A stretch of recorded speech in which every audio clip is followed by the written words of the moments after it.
Ένα απόγευμα, επιστρέφοντας από μία βόλτα με τη φίλη μου, είδαμε ένα γελατάκι φορτωμένο με σακούλες να προχωράει στον δρόμο και κάναμε στην άκρη για να περάσει.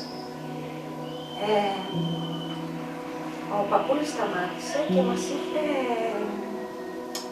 «Εσείς πρέπει να είστε αυτές οι κοπέλες». Και εμείς ναι, δεν ξέραμε πώς ήξερε για μας. Εγώ είμαι ο πατέρας Μωυσής και μένω σε μια σκήτη εκεί ψηλά στο βουνό. Θα χαρώ όποτε έχετε λίγο χρόνο να περάσετε, να πιούμε ένα τσάι παρέα.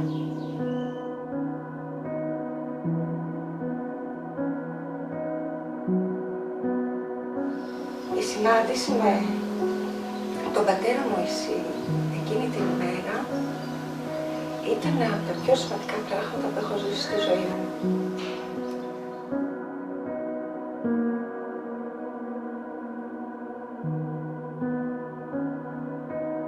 Έξω με θεωρούν ερημίτη, ότι είμαι στην έρημο, ότι ζω μόνος, ότι είμαι κάτι περισσότερο. Εγώ βασικά δεν τρέπομαι να το πω. Θεωρώ τον εαυτό μου σαν τον άσωτο του Ευαγγελίου, ο οποίος πήρε την περιουσία του πατέρα και την καταταπάνησε σε έργα άτομα, σε έργα που δεν αρμόζουν για έναν χριστιανό, για έναν άνθρωπο.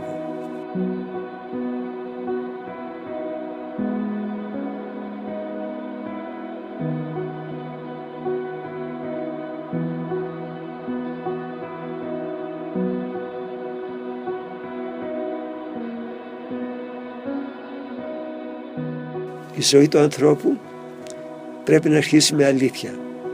Πώς είναι δυνατόν να μένεις εδώ και να μην έχεις πάθει κατάθλιψη? Πόσο δύσκολο είναι ο άνθρωπος να ζει εδώ μες στην έρημο μόνος με τον εαυτό του. Η έρημος ήταν το στήριγμά μου.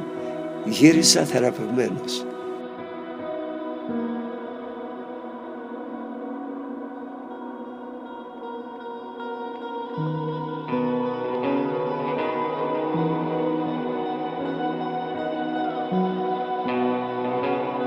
Πολλές φορές λοιπόν, πηγαίνοντας μόνος στην έρημο, 6-8 ώρες πορεία, μέσα σε άγνωστα μονοπάτια, αισθάνθηκα την ανάγκη αυθόρμητα να γονατίσω. Ένιωσα ευωδία, μακριά δηλαδή από εκκλησίες και από μες στο Άδη με τα βράχια, τα απότομα, με τις πέτρες, με τα στενά μονοπάτια, με τους γκρεμούς.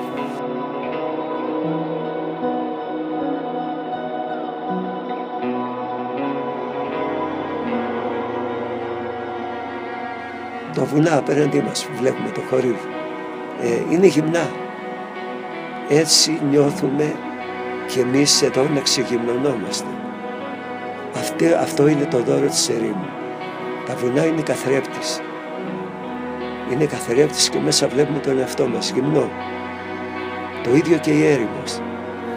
Η χάρη που χάρισε ο Θεός σε αυτόν τον τόπο δεν μπορεί να περιγραφεί.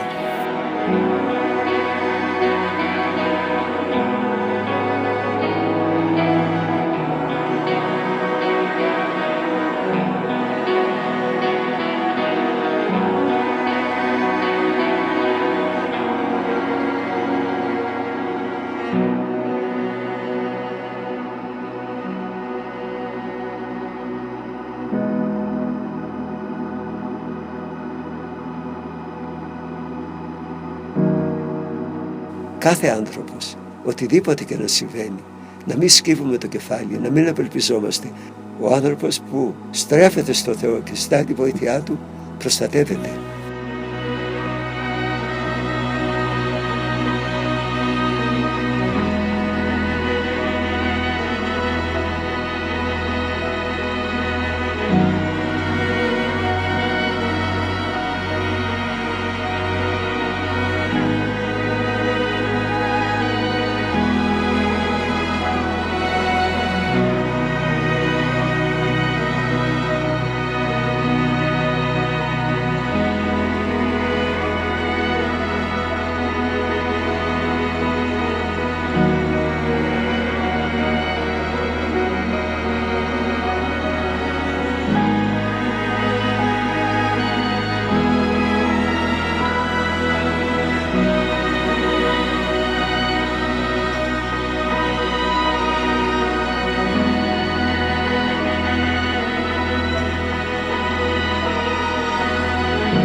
είναι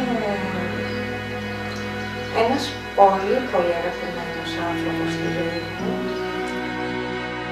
Έχει αγάπη και καλοσύνη μέσα του, χωράει όλο τον κόσμο. Και είναι ένας άνθρωπος ολοφές.